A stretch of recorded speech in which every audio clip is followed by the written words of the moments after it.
Hello everyone, this is Madhu and you are watching Madhu की पाठशाला। जैसे कि आपको पता ही है, मैंने टेंसेस की एक सीरीज़ स्टार्ट की है जिसमें हम वन बाय वन हर एक टाइप को पढ़ेंगे। प्रीवियस वीडियो में मैंने टेंस का इंट्रोडक्शन दिया था, टाइप्स बताए थे कि किस तरीके से उसको डिवाइड किया जा सकता है, और प्रेजेंट इंडेफिनिट को भी हमने फुल डिटेल के साथ पढ़ लिया था। आज की इस वीडियो में हम कर रहे हैं प्रेजेंट कॉन्टिन्यूस। तो चलिए शुरू करते हैं। प्रेजेंट कॉन्टिन्यूस, देखिए कॉन्टिन्यूस का ही मतलब क्या होता है, कॉन्टिन्यूटी। कॉन्टिन्यूटी मीन्स लगातार जो चल रहा है या काम हो रहा है, तो उसको हम कह देते हैं कॉन्टिन्यूस। और ये प्रेजेंट है, इसलिए हमारे पास वर्तमान में हम बात करेंगे, आज के टाइम की हम बात कर रहे हैं। तो पहचान क्या होती है इसकी कि रहा है, रही है, रहे हैं या रहे हो, यानी कि किसी सेंटेंस में आपको अगर ये रिलेटेड वर्ड्स आपको मिल जाते हैं तो इसका मतलब हम बात कर रहे हैं प्रेजेंट कॉन्टिन्यूअस की। वन मोर थिंग कि अगर आपको कहीं भी कॉन्टिन्यूअस लिखा मिल जाए तो इसका मतलब होता है कि हम फर्स्ट फॉर्म आईएनजी की बात कर रहे हैं। ठीक है, चाहे आपका कॉन्टिन्यूअस कहीं पर भी मिले, आपको हमको क्या लगाना है, फर्स्ट फॉर्म आईएनजी ही लगाना है, ये बात ध्यान रखेंगे। स्ट्रक्चर क्या है प्रेजेंट कॉन्टिन्यूअस का? सबसे पहले आता है सब्जेक्ट, क्योंकि सब्जेक्ट से ही हमारी शुरुआत होती है। उसके बाद हमने लेनी है is am are helping verb. ठीक है, उसके बाद फर्स्ट फॉर्म प्लस आईएनजी, यानी कि फर्स्ट फॉर्म तो आएगी ही हेल्पिंग वर्ब के बाद, वो कौन, उसके साथ जो है आईएनजी आएगा। साथ में लेना है ऑब्जेक्ट इफ नेसेसरी, अगर ज़रूरत है तो लेंगे, नहीं है तो नहीं लेंगे। अब करते हैं ये चीज़ कि इज एम आर हमारे पास यूज़ कहाँ कहाँ होता है। देखिए सिंगुलर यानी कि एक वचन, जब हमारे पास सब्जेक्ट एक वचन हो, कर्ता एक रहता है, तो हमारे पास इज जो है हेल्पिंग वर्ब यूज की जाती है। कौन कौन से होते हैं हमारे पास? ही, शी, इट और एनी नेम। किसी का नाम जो है अगर वो सिंगुलर है, एक है, तो भी हम उसके साथ क्या यूज कर सकते हैं, इज यूज कर सकते हैं, यानी कि हेल्पिंग वर्ब इज रहेगी विद सिंगुलर। प्लूरल के साथ क्या यूज करते हैं, आर यूज किया जाता है हेल्पिंग वर्ब कॉन्टिन्यूअस में। ओके, और इसमें क्या क्या आ जाता है, वी, यू, दे और मोर देन वन पर्सन। ठीक है, मोर देन वन पर्सन या थिंग या कुछ भी हो तो वो मोर देन वन होना चाहिए। एक से अगर ज़्यादा हो गया तो हमारे पास क्या हो जाएगा, आर हेल्पिंग वर्ब यूज़ कर लेंगे। आई के साथ हमने एम यूज़ करना है। इस चीज़ पे ध्यान दीजिएगा कि जब हमने प्रेजेंट इनडेफिनेट किया था तो हमने उसमें फर्स्ट फॉर्म प्लस एस और ई एस किया था। जब कर्ता एक रहता है तो हम एस और ई एस लगा देते हैं। अगर हमारे पास कर्ता बहुवचन रहता है तो हम सिर्फ वर्ब की फर्स्ट फॉर्म लगा देते हैं। अब इसमें हमने आई को भी इंक्लूड किया था, आई के साथ भी फर्स्ट फॉर्म लग रही थी, हालांकि ये एक वचन था फिर भी, लेकिन कॉन्टिन्यूअस में हमने क्या कर दिया, उस चीज़ को अलग कर दिया, आई के साथ हमने एम लगा दिया, बिल्कुल डिफ्रेंशिएट हो गया ये। तो आप इस चीज़ में गलती नहीं करेंगे, आई होप। तो चलिए इसको एग्जाम्पल के तरीके से समझते हैं कि वह लिख रहा है। पहले तो हमने ये चीज़ पढ़ी कि रहा है, तो इससे हमारा क्लियर हो गया कि वो कॉन्टिन्यूअस टेंस की बात कर रहा है।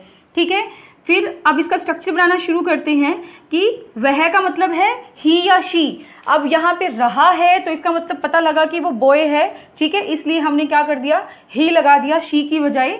अब लिख रहा है, अब देखिए रहा है से पता लगा कि कॉन्टिन्यूअस है, तो हमने is am are helping verb use करनी है। ही सिंगुलर है, सिंगुलर के साथ हम कौन से हेल्पिंग वर्ब लगा रहे हैं, इज लगा रहे हैं, तो ही के साथ इज लगा दिया। लिखने की जो फॉर्म होती है वो होती है राइट, तो हमने लिख दिया राइटिंग। ठीक है, क्योंकि हमें क्या चाहिए था, फर्स्ट फॉर्म के साथ आईएनजी चाहिए था, इसलिए हमें इज के साथ राइटिंग ही लिखना है। क्लियर हो गया। नेक्स्ट देखिए, मैं बस का इंतजार कर रहा हूं। अब देखिए मैं के लिए तो आई आता है, रहा हूं से पता लगा कि कॉन्टिन्यूअस है, क्या लगाएंगे, हेल्पिंग वर्ब एम लग जाएगी। इंतजार करने की जो हमारे पास वर्ब होती है वो होती है वेट। अब ये कॉन्टिन्यूअस में है तो हमने वेट का क्या बनाना है, वेटिंग बनाना है, क्योंकि कॉन्टिन्यूटी में दिखाना है। किसका इंतजार कर रहा था, फॉर द बस, बस का इंतजार कर रहा था, यानी कर रहा हूँ सॉरी, इसलिए हमने फॉर द बस भी लगा दिया और प्रेजेंट कॉन्टिन्यूअस यूज कर लिया। नेक्स्ट देखिए कि वे कार चला रहे हैं। वे के लिए यूज होता है दे। चला रहे हैं या कोई आप व्हीकल चलाते हो तो उसके लिए हम क्या यूज करते हैं, ड्राइव यूज करते हैं फॉर्म के लिए। अब दे क्या है, प्लूरल है, प्लूरल के लिए हम क्या लगाते हैं, आर लगाते हैं, तो दे आर ड्राइविंग, इस तरीके से हम इसका फॉर्म बना सकते हैं, सेंटेंस बना सकते हैं। तो मेरे ख्याल से ये चीज़ क्लियर हो गई होगी कि जब भी हमारे पास कोई स्ट्रक्चर सामने है तो उसको उठा करके हम बाकी सेंटेंसेस को फॉर्म कर सकते हैं। आई होप कि यहाँ तक समझ आ गया होगा। अब करते हैं हम इसका नेगेटिव और इंटरोगेटिव पार्ट। हाँ जी, देखिए अब इसका नेगेटिव किस तरीके से बनाना है हमें। सारी चीज़ें सेम रहेंगी, subject, helping verb, first form ING, object. हमें क्या करना है, हेल्पिंग वर्ब के बाद नॉट ऐड कर देना है। देखिए ये जो है प्रेजेंट इंडेफिनिट से थोड़ा इजी रहता है, क्योंकि उसमें हमारे पास फर्स्ट फॉर्म एस और एस यूज़ कर रहे थे हम सिंपल बनाने के लिए, नेगेटिव बना रहे थे तो डू डज यूज़ करके फिर फर्स्ट फॉर्म लगा रहे थे, ठीक है। लेकिन इसमें क्या है कि ये सिंपल में भी इज एम आर रहता है, नेगेटिव में भी, इंटेरोगेटिव में भी। लेकिन जब नेगेटिव आ जाए तो नोट लगा देंगे और इंटेरोगेटिव आ जाएगा तो क्वेश्चन मार्क बनाने के लिए उसे हेल्पिंग वर्ब को पहले ले लेंगे। तो स्ट्रक्चर कैसे रहा, subject, helping verb plus not plus first form ING plus object, ठीक है। कैसे बनाएंगे देखिए एक बार, तुम पढ़ नहीं रहे हो, देखो रहे हो से क्लियर हो गया कि वो कॉन्टिन्यूअस है, तुम से हमने बनाया यू, ठीक है। अब यू के साथ हेल्पिंग वर्ब कौन सी लगती है, हमने अभी किया है कि प्लूरल के साथ आर लगता है, ठीक है, सिंगुलर के साथ इज लगता है और आई के साथ एम लगता है। तो यू के साथ हमारे पास क्या लगेगा, यू प्लूरल में काउंट होता है, आर लग जाएगा, ठीक है।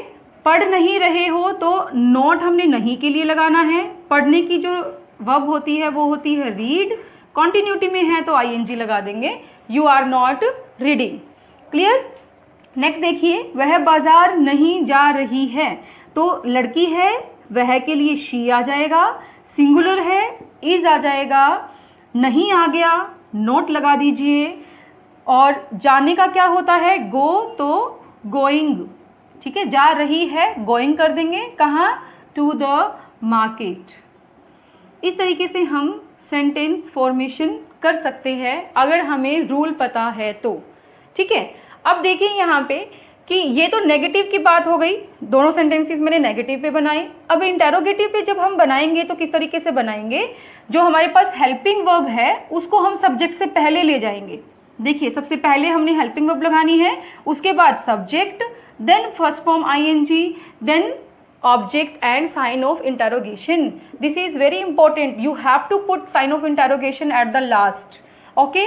अब इन्हीं से हम क्वेश्चन बनाएंगे। देखिए एक बार नहीं को छोड़ देते हैं, तुम पढ़ रहे हो, तो तुम पढ़ रहे हो को हम कैसे पूछेंगे सेंटेंस में, क्वेश्चन बना करके, क्या तुम पढ़ रहे हो, तो क्या तुम पढ़ रहे हो के लिए हमारे पास हेल्पिंग वर्ब पहले चली जाएगी, आर पहले चली गई, you, okay, then reading, are you reading, इस तरीके से हमने उसको क्वेश्चन पूछा एंड इंटेरोगेटिव साइन, ठीक है।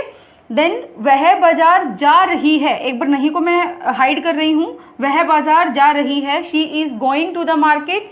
अगर वो हम पूछते हैं कि क्या वह बाजार जा रही है, तो हम इज को पहले ले लेंगे, हेल्पिंग वर्ब को पहले ले लेंगे शी से, तो is she, then first form ING, going to the market, going to the market. बिल्कुल एक एक स्टेप मैं आपको बता रही हूँ, ठीक है, कहीं भी मिस्टेक नहीं होनी चाहिए। अब हमारे पास आता है कि नेगेटिव इंटेरोगेटिव कैसे बनाएं। अब देखो नेगेटिव इंटेरोगेटिव के लिए इंटेरोगेटिव तो रहेगा ही रहेगा, हेल्पिंग वर्ब तो आपकी पहले ही रहेगी, उसके बाद जो सब्जेक्ट है, सब्जेक्ट के बाद हम नॉट पुट कर देंगे, तो क्या बन जाएगा, आर यू नॉट रीडिंग, क्या तुम नहीं पढ़ रहे हो, is she not going to the market, क्या वह बाजार नहीं जा रही है। तो इस तरीके से हम उसका नेगेटिव इंटेरोगेटिव भी बना सकते हैं। आई होप कि ये चीज़ें आपको समझ आ गई होगी। अगर आप कहते हो तो इसका स्ट्रक्चर भी मैं लिख देती हूँ कि is am are plus subject plus not plus first form ING plus object plus sign of interrogation. ये सब स्ट्रक्चर्स आप नोटबुक में अपने नोट कर लीजिए, ताकि आपको जब भी ज़रूरत हो तब आप एक फास्ट रिवीजन लें और आपका ये चीज़ रिवाइज। देखो ये स्ट्रक्चर्स तो हमने कर लिए कि subject plus is am are plus first form ING plus object, ये हमारे पास अफर्मेटिव सेंटेंसेस में होता है, यानी कि सिंपल सेंटेंसेस में होता है।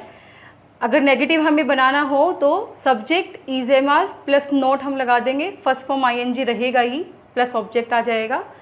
और अगर हम इंटेरोगेटिव बना रहे हैं तो इज एम आर पहले लगा करके सब्जेक्ट से फिर फर्स्ट फॉर्म ING लगा करके plus object plus sign of interrogation कर देंगे। और नेगेटिव इंटेरोगेटिव बनाना है तो इज एम आर पहले लग ही रहा है सब्जेक्ट से, फिर उसके बाद हमने नॉट पुट कर देना है, then first form ING plus object sign of interrogation.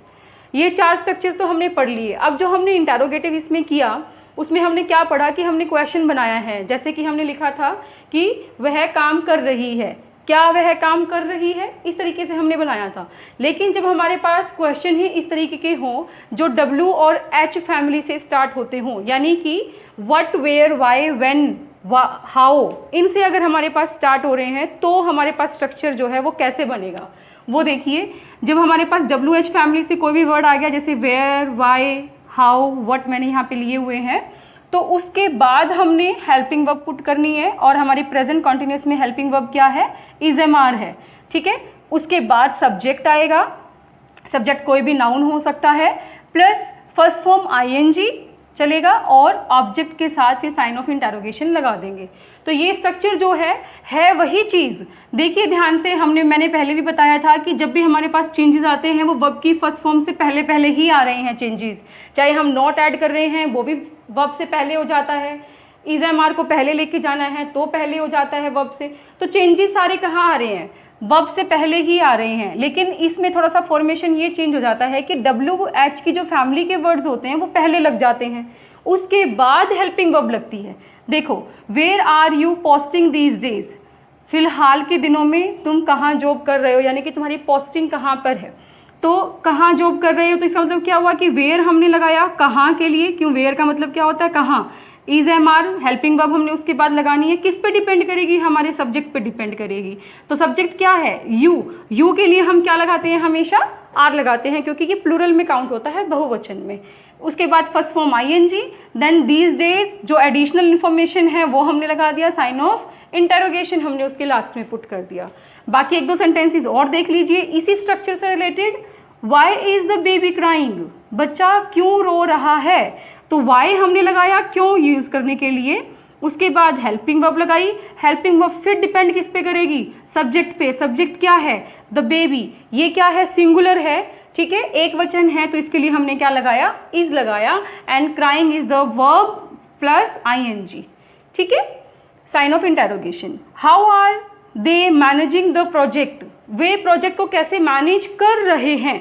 देखो हर जगह मैं आपको बोल रही हूँ, जब भी हमारे पास कॉन्टिन्यूअस आता है तब हम क्या बात करते हैं, रहा है, रहे हैं, रही है के बाद चल रही होती है। तो इस तरीके से आया कि how are they managing the project, कि वे प्रोजेक्ट को कैसे मैनेज कर रहे हैं। तो वही हाउ लिया हमने, हेल्पिंग वर्ब लिया आर, किसके ऊपर डिपेंड किया, दे के ऊपर, then first form ING, then object. Clear.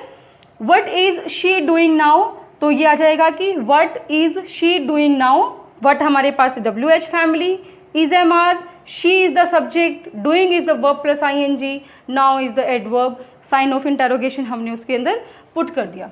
अब इसके बाद देख लेते हैं कि यूजेस किस तरीके से होते हैं। आई होप कि आपको सारे स्ट्रक्चर समझ में आ गए होंगे। 4 के साथ मैं एक स्ट्रक्चर ये ऐड करके चलूंगी हर वीडियो के साथ, ताकि आपका इससे रिलेटेड कोई क्वेरी ना रह जाए, ठीक है। तो इसलिए अब इसके बाद कर लेते हैं यूजेस।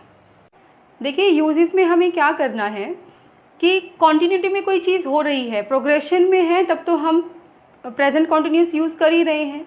उसके अलावा भी हमारे पास कई सारी चीज़ें होती हैं, रूल्स हैं, उनको हम देख लेते हैं कि कहाँ कहाँ प्रेजेंट कॉन्टिन्यूस यूज़ होता है।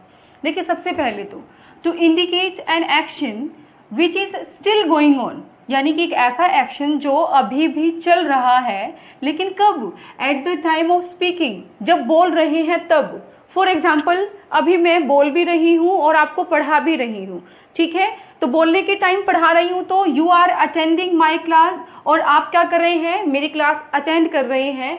तो बोलने के टाइम पे वो काम चल रहा है कि नहीं चल रहा, तो इस वजह से हमने क्या लगा दिया, present continuous. You are attending, subject, helping verb, first form ING। Clear, यानी कि at the time of speaking the work is going on, इसलिए हमने क्या लगाया, प्रेजेंट कॉन्टिन्यूस। लेकिन कई बार क्या होता है कि जब हम कह रहे हैं उस टाइम वो काम नहीं हो रहा, लेकिन रेगुलर बेसिस पे वो काम चल रहा है, तब भी प्रेजेंट कॉन्टिन्यूस लगाते हैं। अब जैसे कि आपने कोई कोचिंग सेंटर ज्वाइन किया हुआ है तो आप क्या कहते हो कि I am attending the classes of that particular coaching centre. Okay, और कैसे, जैसे कि मैंने एग्जांपल लिया हुआ है कि I am attending yoga classes these days.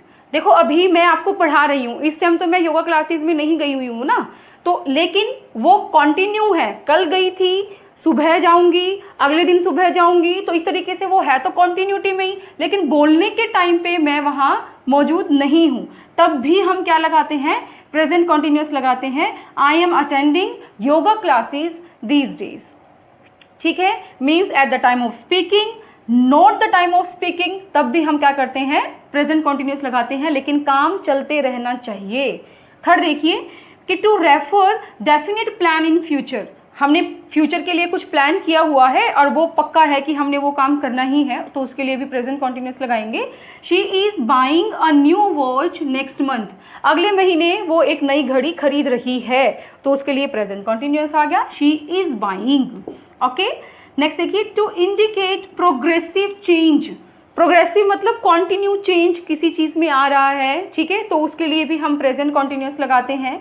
For example the patient is improving now, patient जो है, मरीज जो है वो इम्प्रूव कर रहा है, अब देखो इम्प्रूव कर रहा है। यू आर लर्निंग, ये भी तो एग्जाम्पल हो सकता है कि आप सीख रहे हैं धीरे धीरे, तो कंटिन्यू में है ये प्रोसेस, ठीक है, और प्रोग्रेशन में आप इसको कह सकते हो, तो इसका मतलब क्या हुआ, the patient is improving now, you are learning now. ठीक है, फिफ्थ देखिए कि to denote frequent actions, frequent यानी कि कोई कॉन्टिन्यूसली जो है परेशान कर रहा है, पढ़ रहा है, खेल रहा है, रेगुलरली वो ये काम कर रहा है, फ्रीक्वेंटली ये काम कर रहा है विदाउट एनी डिस्टर्बेंस, तो उसमें भी हम क्या करते हैं, प्रेजेंट कॉन्टिन्यूस लगाते हैं कि ही इज रिपीटेडली डिस्टर्बिंग हर, कि वह लगातार उसको डिस्टर्ब कर रहा है, तो इसमें हमने क्या किया, वर्ड यूज किया रिपीटेडली। ध्यान से देखिए, अगर इस तरीके के वर्ड आ जाते हैं रिपीटेडली, ऑलवेज, तो हम क्या करते हैं, प्रेजेंट कॉन्टिन्यूस लगाते हैं, क्योंकि वो काम कॉन्टिन्यूटी में अभी चल रहा है। तो इस तरीके से आई होप कि आपको यूजेस भी समझ में आ गए होंगे, स्ट्रक्चर समझ में आ गए होंगे कि किस तरीके से उसका सिंपल बनाना है, negative, interrogative and negative interrogative बनाना है। तो आपके लिए एक सेंटेंस मैं रख रही हूँ, आपको उसकी चारों फॉर्म्स कमेंट बॉक्स में डालनी है, और वो सेंटेंस कौन सा है, बच्चा सो रहा है। आपको इस सेंटेंस को simple, interrogative, negative and negative interrogative में बना करके कमेंट बॉक्स में डालना है, ताकि मैं समझ सकूं कि आपको कितना समझ आ रहा है। अगर आपका गलत हुआ तो मैं आपको करेक्ट करवाऊंगी। Thank you for watching the video, keep watching.